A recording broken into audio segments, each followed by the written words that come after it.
चतुर्भुज से संबंधित आज हम लोग एक सवाल सिद्ध करने जा रहे हैं। तो पहला सवाल हम लोग लेते हैं। सिद्ध कीजिए कि किसी चतुर्भुज के चारों अंतःकोणों का योग 360 अंश होता है। तो यहाँ पर चित्र बनाते हैं। ए, बी, सी और ये डी। क्योंकि हम लोग को पता है कि त्रिभुज के तीनों कोणों का योग 180 अंश होता है। हमको चतुर्भुज का पता नहीं है, त्रिभुज का हमको पता है। इसलिए हम लोग इस चित्र को त्रिभुज बनाने की कोशिश करते हैं। इसके लिए ए और सी को हम लोग मिलाए हैं। तो मिलाने से एक विकर्ण बनता है और साथ में ये दो खंड हमको नज़र आ रहा है। दो त्रिभुज ए बी सी व ए सी डी, दो त्रिभुज नज़र आ रहा है। तो इसको हम लोग करने के लिए करते हैं कि यहाँ से यहाँ तक मान लीजिए फर्स्ट कोण है और इसके बाद ये सेकंड कोण है और ये थर्ड कोण है और इसी प्रकार से इस साइड वो फोर्थ कोण है, यानी कि चौथा कोण। और इसी प्रकार से ये 5वां नंबर का कोण और ये 6वां नंबर का कोण। इस प्रकार से हम लोग नामांकन कर देते हैं। अब हम लोग आगे हल करते हैं।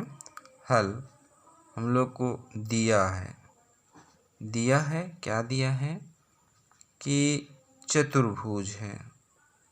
चतुर्भुज क्या कौन सा, ए बी सी डी चतुर्भुज दिया है ना। अब इसको सिद्ध करना है। क्या सिद्ध करना है? सिद्ध करना है। इसको लिखना जरूरी है ताकि हमको जानकारी रहे कि हम क्या सिद्ध करने वाले हैं। तो क्या सिद्ध करना है? कोण ए धन कोण बी धन कोण सी धन कोण डी बराबर 360 अंश, ये सिद्ध करना है। तो इसके लिए हम लोग रचना क्या क्या करेंगे? रचना क्या किए हम लोग या किए? तो रचना हम लोग क्या किए? ए और सी को मिलाए। ए और सी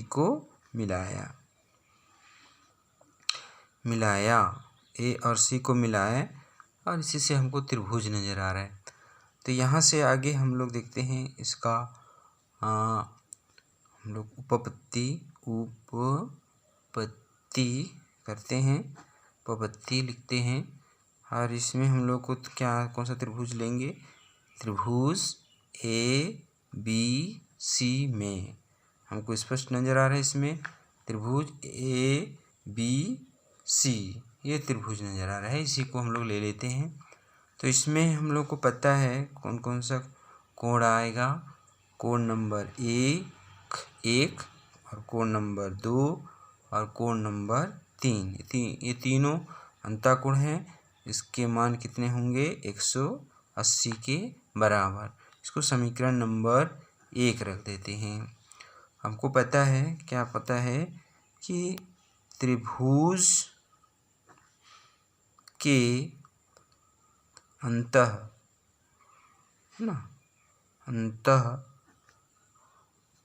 त्रिभुज के अंतः कौन कौन सा? तीनों है ना, यहाँ पे तीनों लिख देते।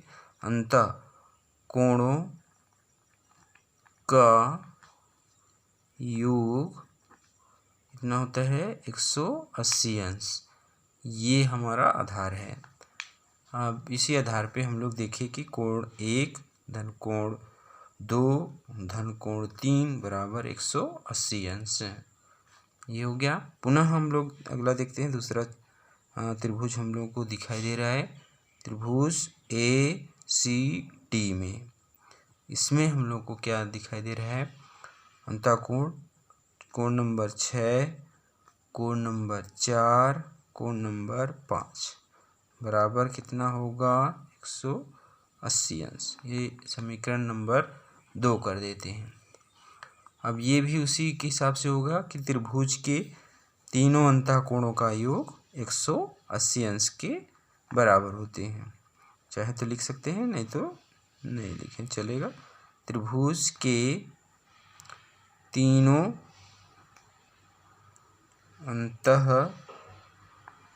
कोणों का योग 180 अंश होता है। इस मूलभूत आधार से हम लोग इसको लिख पा रहे हैं। ये हो गया। अब हम लोग 2 समीकरण प्राप्त कर चुके। अब समीकरण नंबर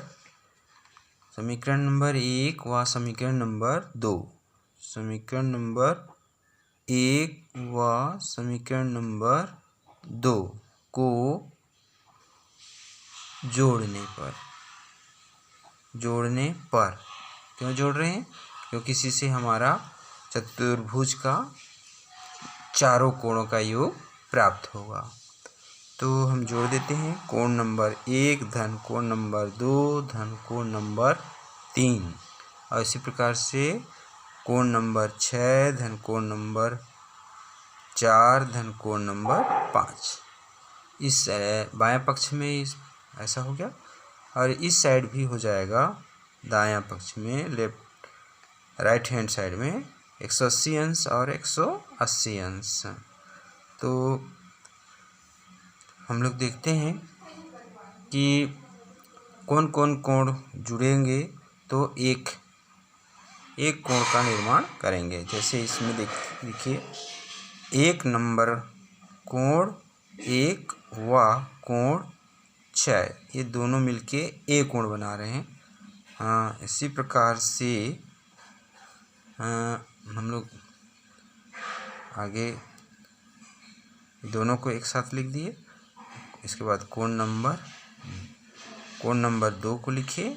इसके बाद और यहाँ पर देखें हम लोग कि 3 नंबर और 4 नंबर कोण मिला के एक कोण सी बनेंगे। और नेक्स्ट क्या क्या बचा? कोण नंबर 5, ये हम लोग का बचा हुआ है। और इधर जुड़ करके क्या हो गया? 180 180 360 अंश। अब इसको हम लोग क्या कोण लिख सकते हैं? कोण ए, इसी प्रकार 2 नंबर को कोण बी, इसी प्रकार से इन दोनों को कोण सी, इस प्रकार से 5वां कोण को मतलब कोण डी बराबर कितना हो गया? 360 अंश। तो यही हम लोग को सिद्ध करना था। अतः हम लोग कह सकते हैं कि चतुर्भुज के चारों कोणों का योग 360 अंश होता है। ये हम लोग का सवाल सिद्ध हुआ। एक सवाल हम लोग और लेते हैं, या प्रमेय कहिए। ये इसमें हम लोग ले रहे हैं, सिद्ध कीजिए कि समांतर चतुर्भुज की सम्मुख भुजाएं बराबर होती हैं। समांतर चतुर्भुज की सम्मुख भुजाएं बराबर होती हैं। हम लोग चतुर्भुज पढ़े हैं तो उसमें देखें कि सम्मुख भुजाएं आपस में कैसे बराबर होती हैं। उसी को यहाँ पर हम लोग गणितीय रूप में सिद्ध करने की कोशिश करेंगे। तो इसके लिए हम लोग सर्वांग सम, जो त्रिभुज की सर्वांग सम पढ़े हैं उसी के आधार पर हम लोग सर्वांग समता के आधार पर सिद्ध कर पाएंगे। या हम लोग और भी पढ़े हैं, जैसे समांतर, 2 समांतर रेखाओं को एक तिर्यक रेखा जब काटती है तो उसमें क्या क्या कोण बनते हैं, जैसे एकांतर कोण, अंतः कोण, है ना। एकांतर कोण, अंतः कोण जो बनती है उसको हम लोग पिछले अध्याय में पढ़ चुके हैं। तो उस हिसाब से हम लोग देखेंगे और उसी के गुण से इस समांतर चतुर्भुज की सम्मुख भुजाएं बराबर होती हैं, इसको सिद्ध कर पाएंगे। तो चलिए हम लोग इस कथन को सिद्ध करते हैं। हल में हम लोग को ने कि दिया है, क्या दिया है? क्या दिया है कि समांतर चतुर्भुज समांतर चतुर्भुज ABCD और सिद्ध करना है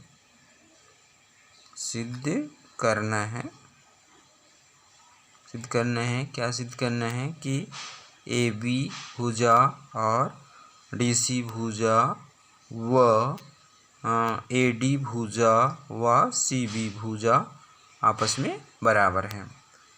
तो इसके बाद रचना क्या होगी? रचना तो इसमें हम देखेंगे AC को मिलाएंगे, AC को मिलाया। अब उसके बाद उपपत्ति करेंगे।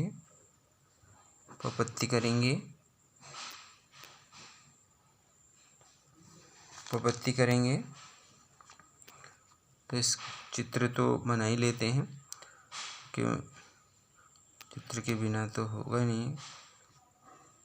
और ये चित्र हम लोग समांतर चतुर्भुज बनाने की कोशिश कर रहा हूँ, ये और ये। तो A B C और ये D, इसमें हम लोग मिलाएंगे किसको? A और C को मिलाएंगे रचना में। तो ये हो गया समांतर चतुर्भुज। हम लोग पढ़ चुके हैं। आमने सामने जो सम्मुख भुजाएं होती हैं वो समांतर होती हैं। ये और ये समांतर हैं, ये और ये समांतर हैं, हम लोग पढ़ चुके हैं। अब देखते हैं कौन कौन सा त्रिभुज हमको मिला रचना से। त्रिभुज ABC एक, और त्रिभुज एक मिला है CDA, दो त्रिभुज हम लोग को मिला है, CDA ऊपर और ये ABC नीचे, दो। अब यहाँ पर हम लोग देखेंगे कि कौन कौन सा कोण आपस में बराबर है। तो यहाँ पर हम लोग देखेंगे कि CAB बराबर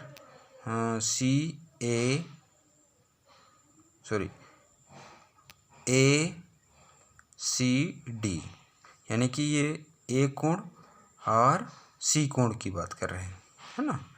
A कोण और C कोण की बात कर रहे हैं। तो A कोण कहाँ है? यहाँ। और C कोण कहाँ है? C कोण कहाँ है? ACD, ये यहाँ है ना, ये। तो ये दोनों कोण क्या कोण हैं? एकांतर कोण हैं। क्यों एकांतर कोण हैं? क्योंकि ये भुजा और ये भुजा समांतर है और ये क्या है? तिर्यक रेखा है। जैसे कि हम लोग देखते हैं, ये मान लीजिए समांतर है तो ये तिर्यक रेखा होता है। तो यहाँ पर का कोण और यहाँ पर का कोण क्या कोण कहलाता है? एकांतर कोण। तो ये एकांतर कोण है, दोनों A और C एकांतर कोण हो रहे हैं। इस वजह से एकांतर कोण के गुण के हिसाब से हम लोग जानते हैं कि एकांतर कोण क्या होते हैं? आपस में बराबर होते हैं। एकांतर कोण आपस में बराबर होते हैं, ये गुण है इसका। ये दोनों कोण आपस में बराबर हो गए। कौन कौन से कोण? A कोण और C कोण। A कोण यहाँ है, C कोण यहाँ है। एकांतर कोण होने के कारण आपस में बराबर हो गए। इसके प्रकार से इसी में हम लोग देखेंगे AC भुजा और CA भुजा, दोनों क्या भुजा हैं आपस में? उभयनिष्ठ भुजा, उभयनिष्ठ। दोनों त्रिभुज में कॉमन है, नीचे का में और ऊपर के में, दोनों में उभयनिष्ठ भुजा कॉमन भुजा है, यानी कि दोनों के लिए कॉमन है। अब के बाद हम लोग देखेंगे फिर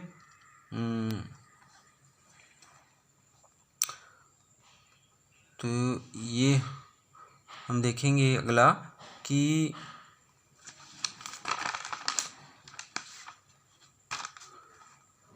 कोण ACB, कोण ACB ACB बराबर है कोण CAD। ये चित्र मैं दिखाना चाहूँगा पीछे कि कहाँ पर की बात कर रहे हैं हम लोग। तो देखिए कोण ACD ये हो गया, ये ऊपर के लिए हुआ था। अब हम लोग नीचे की बात करते हैं। तो कोण ACB ये नीचे होगा, यहाँ की बात करते हैं। इसको तो हम लोग पहले देख चुके हैं। ये कोण की बात करते हैं। और उसी प्रकार से CAD ऊपर की बात करते हैं यहाँ। तो ये कोण और ये कोण, दोनों कोण आपस में क्या हैं? बराबर हैं। दोनों कोण बराबर हैं। क्यों बराबर हैं? कि ये भी क्या है? एकांतर कोण हैं। दोनों एकांतर कोण होने के कारण दोनों एकांतर कोण हैं। दोनों एकांतर कोण हैं, इसलिए आपस में बराबर होंगे। अब हम लोग को पहले से पता है ना? पहले से अब 3 चीज़ हम लोग को पता हो गया। क्या क्या पता हुआ? कोण, भुजा, कोण। कोण, भुजा, कोण। तो कोण, भुजा, कोण पता हुआ। उस हिसाब से हम लोग बोल सके त्रिभुज ABC सर्वांगसम हुआ त्रिभुज CDA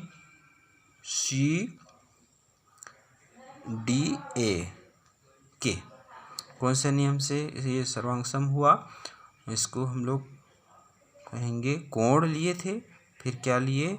भुजा लिए थे, फिर क्या लिए? कोण लिए। ये 3 चीज़ को देखना रहता है हम लोगों को। और इसी वजह से इसको हम लोग शॉर्टकट में क्या लिखते हैं? Angle, side angle. इस के तहत में ये दोनों त्रिभुज क्या हो गए? सर्वांगसम हो गए। तो जब त्रिभुज सर्वांगसम हो गए तो इनके जो बाकी चीज़ हैं वो आपस में क्या हो जाते हैं? बराबर हो जाते हैं। तो हम लिख सकते हैं कि AB भुजा बराबर है DC के, और लिख सकते हैं AD भुजा बराबर है CB के। ऐसा हम लोग लिख सकते हैं। तो ये लिखने के लिए कौन सा है नियम? सत्रिश अवयव, अवयव। इसी को हम लोग हाफ में कहते हैं। तो CPCT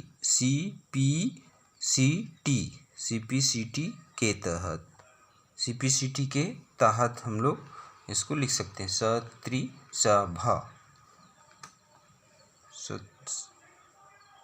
सत्रिश, है ना? सत्रिश अवयव के तहत में इसको कह सकते हैं। इसको अंग्रेजी में लिखेंगे तो CPCT के तहत लिख सकते हैं। Congruence part of congruency triangle CPCT।